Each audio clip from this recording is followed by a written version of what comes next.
Everyone, আসসালামু আলাইকুম। কেমন আছেন সবাই? আশা করি আল্লাহ তাআলার অশেষ রহমতে সবাই খুব ভালো আছেন। আলহামদুলিল্লাহ, আমিও ভালো আছি। আজকে আমি আপনাদের সাথে শেয়ার করব অর্ডারের চিকেন সমোচাগুলো আমি যেভাবে বানাই এবং শীটগুলো কিভাবে বানিয়ে সমোচাগুলো রেডি করি। এ টু জেড বিস্তারিত ভিডিওতে দেখিয়ে দেব এবং সেই সাথে ফ্রোজেন পদ্ধতিটাও থাকছে এবং আমি কিভাবে খাবারগুলো ডেলিভারি করি, কিভাবে ডেলিভারি ম্যান অ্যারেঞ্জ করি, তো এ টু জেড বিস্তারিত একটু ভিডিওতে আবার বলে দেব। আশা করছি ভিডিওটি আপনাদের কাছে ভালো লাগবে।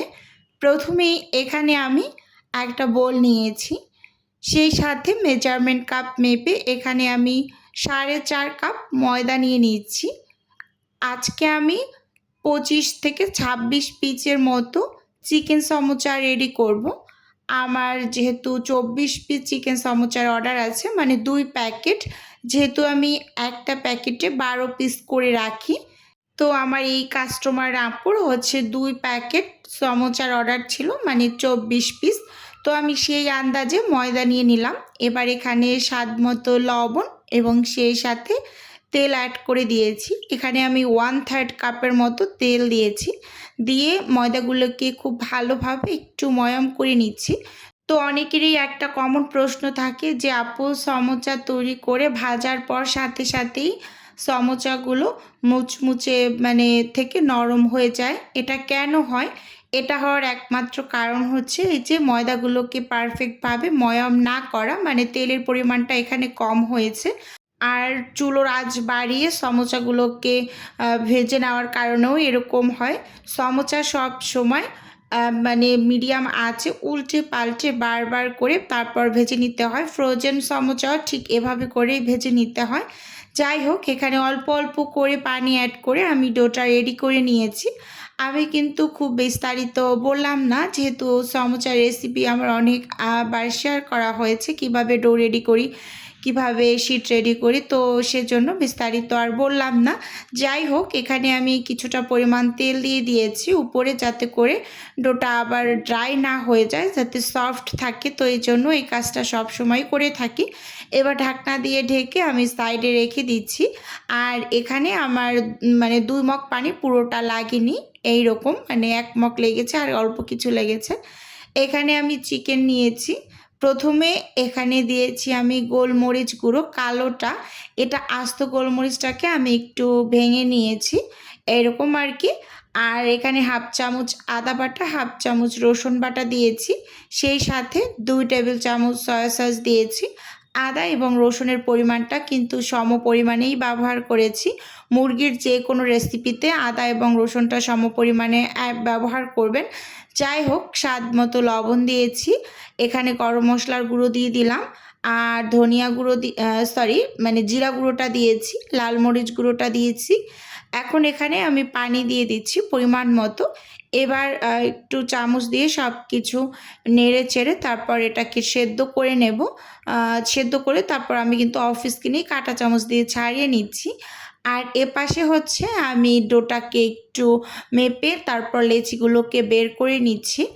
আমি এতটুকু কাজ ক্যামেরা অফ করে নিয়েছি, যেহেতু এই আপুর অনেকগুলো কাজ আমার এক হাতে রেডি করতে হয়েছে। 3 দিন সময় লেগেছে এই ডেলিভারির কাজটা শেষ করতে, অনেকগুলো আইটেম ছিল।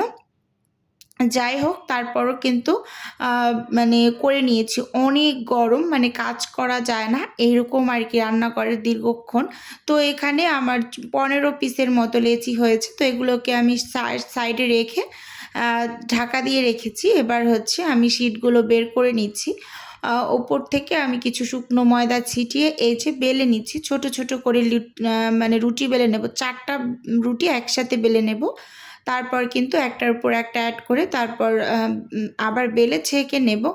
যাই হোক, যেহেতু আমি অর্ডার অফ করে দিয়েছি, এর আগের একটা ভিডিওতে আমি বলেছি 20 তারিখের পর থেকে আমি আর কোনো টাইপের অর্ডার নিচ্ছি না। এর আগে যে অর্ডারগুলো আমার নেওয়া আছে, তো সেই অর্ডারের কাজগুলোই আমি চটজলদি করে তারপর 25 তারিখের ভিতরে আমি ডেলিভারিগুলো কমপ্লিট করতে চাচ্ছি।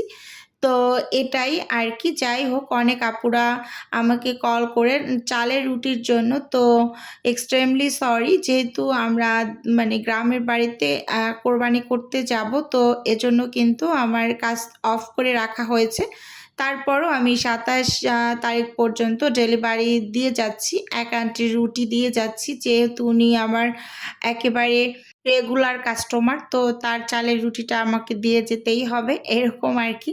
আচ্ছা যাই হোক, কথা বলতে বলতে এখানে কিন্তু আমি ৪টা রুটি একসাথে বেলে তারপর কিছুটা পরিমাণ তেল দিয়ে শুকনো ময়দা ছিটিয়ে একসাথে অ্যাড করে এবার উল্টে পাল্টে খুব সুন্দরভাবে বেলে নিচ্ছি। অবশ্যই আপনাকে উল্টে পাল্টে বেলে নিতে হবে, নাহলে মানে পিছনের সাইডের যে রুটিটা সেটা কিন্তু ছোট হয়ে যাবে।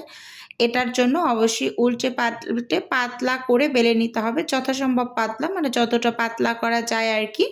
তো যাই হোক, এখানে কিন্তু আমি এই যে বড় সাইজের রুটি বেলে নিয়েছি, এবার এগুলোকে অফ ক্যামেরাতে ছেঁকে নেব। ছেঁকে নেওয়াটা আমি স্কিপ করেছি। যাই হোক, এই যে এখানে আমি সবগুলো ছেঁকে তারপর এখন এগুলোকে কেটে নেব একটা একটা করে। সুন্দরভাবে আমি সাজিয়ে গুছিয়ে নিচ্ছি। আচ্ছা, ভিডিওর এই পর্যায়ে ছোট্ট করে নিজের বিজনেসের একটু প্রচার করছি। আপনারা তো অনেকেই জানেন যে আমার ছোট্ট একটা ফ্রোজেন আইটেমের বিজনেস আছে। যদি কেউ কোনো টাইপের ফ্রোজেন খাবার অর্ডার করতে চান, তাহলে স্ক্রিনে দেওয়া হোয়াটসঅ্যাপ নাম্বারে নক দিলেই কিন্তু আমি A to Z বলে দেবো। আর যদি কেউ অর্ডারটি সরাসরি কনফার্ম করতে চান, তাহলে স্ক্রিনে দেওয়া হোয়াটসঅ্যাপ নাম্বারে সরাসরি কল করে অর্ডারটি কনফার্ম করতে পারেন। শুধুমাত্র ঢাকা সিটির মাঝেই কিন্তু হোম ডেলিভারি করা হয়। অনেক আপুরাই আমাকে চট্টগ্রাম থেকে, ফেনী থেকে, কুমিল্লা থেকে কল করেন। তো আপনারা ভালোভাবে একটু লক্ষ্য করবেন যে আমি সবসময় ভিডিওতে বলে দেই যে আপু, আমরা ঢাকাতেই শুধুমাত্র হোম ডেলিভারি করে থাকি। মানে যেহেতু আমি ফ্রোজেন আইটেম নিয়ে কাজ করি, শুধুমাত্র ঢাকা সিটির মাঝেই ডেলিভারি করে থাকি, এইরকম আর কি। যাই হোক, এখানে এই যে খুব সুন্দরভাবে আমি শিটগুলোকে বানিয়ে নিয়েছি। এবার পুরটাকে রেডি করে নিচ্ছি। আচ্ছা, এখানে একটু কথা বলে নিচ্ছি। এই যে আমি ক্যামেরাটা যাকে দিয়ে ধরেছি, মানে আমার ছেলে, আমার ক্যামেরাম্যান, যাই হোক, সে কি যে আঁকাবাঁকা করে ক্যামেরাটা ধরেছে, অতিরিক্ত গরম, তো আমার স্ট্যান্ড দাঁড় করিয়ে হচ্ছে মানে ভিডিও করতে ইচ্ছে করছিল না। তো তাকে বলেছিলাম যে বাবা আমাকে একটু ভিডিও করে দাও। তো সে কি করেছে, ক্যামেরাটাকে এত বেশি নাড়াচ্ছে কি আর বলবো। যাই হোক, তারপরে সে করে দিয়েছে। এখানে আমি প্রথমে কিছুটা পরিমাণ তেল দিয়ে দিয়েছি, তারপর পেঁয়াজ কাঁচামরিচ কুচি দিয়েছি, দিয়ে হালকা করে একটু ভেজে নিয়েছি লবণ দিয়ে। তো এবার এখানে হচ্ছে আমি চিকেন দিয়ে দিলাম। তো চিকেনটা আমার আবার স্কিপ হয়ে গিয়েছে, তাকে বলেছি ক্যামেরা অন করো, তো সে কী করেছে, ক্যামেরা অফ করে রেখেছে।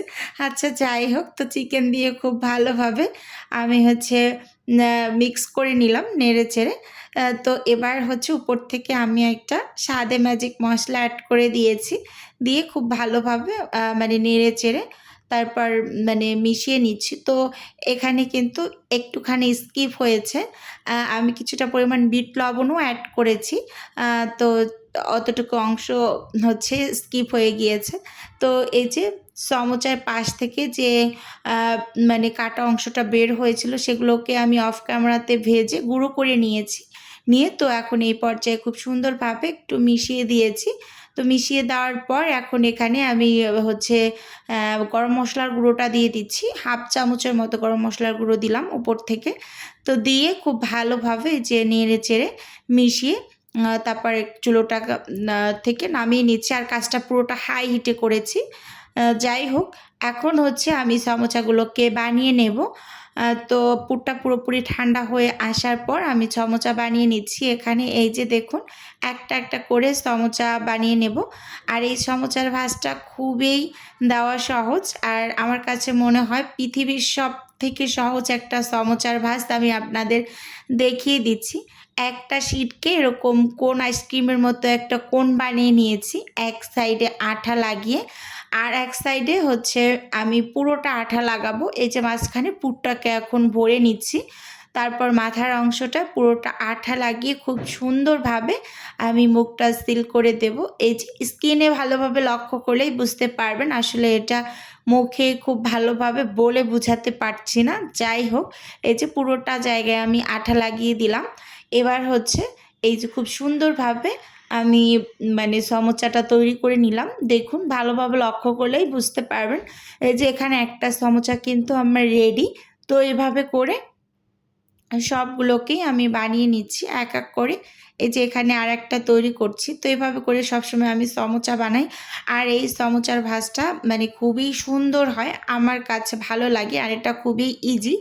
অনেকেই দেখি অনেক কঠিনভাবে মানে তৈরি করে। আমার কাছে কঠিন লাগে। যাই হোক, এভাবে করে আমার কাছে সবথেকে ইজি মনে হয়। আচ্ছা, আমার ভিডিওতে সবথেকে একটা কমন কোয়েশ্চেন আসে, চাপু চিকেন সমোচাটা কত টাকা করে সেল করো? তো আমি চিকেন সমোচাটা ৳25 করে সেল করি। ১ পিস, যেহেতু আমি সমোসা সবসময় বড়, বড় করে বানাই। তো দেখুন এই যে এখানে আমি সব সমোচাগুলোকে বানিয়ে নিয়েছি। এখানে আমার মোট আ আ ৩১ পিস সমোচা হয়েছে। তো সবগুলোই বানিয়েছি। দেখুন যে কয় পিস শিট হয়েছে। তো সবগুলো খুব সুন্দরভাবে বানিয়ে এখন এগুলোকে আমি ফ্রোজেন করে অফ ক্যামেরাতে প্যাকেট করে নেব। তো যাই হোক, এই যে এই আপুর এতগুলো খাবারের অর্ডার ছিল, তো এগুলো কিন্তু আমি ৩ দিন বসে বানিয়েছি। তো এখানে হচ্ছে ডোনাট ছিল ২৪ পিস, তারপর ছিল এখানে মোমো ছিল ২৪ পিস, ঝালপুলি পিঠা ছিল ২৪ পিস, চিকেন সমোচা ২৪ পিস, পরোটা ছিল ১০ পিস, কাবাব ছিল ১২ পিস, চিকেন রোল ১২ পিস।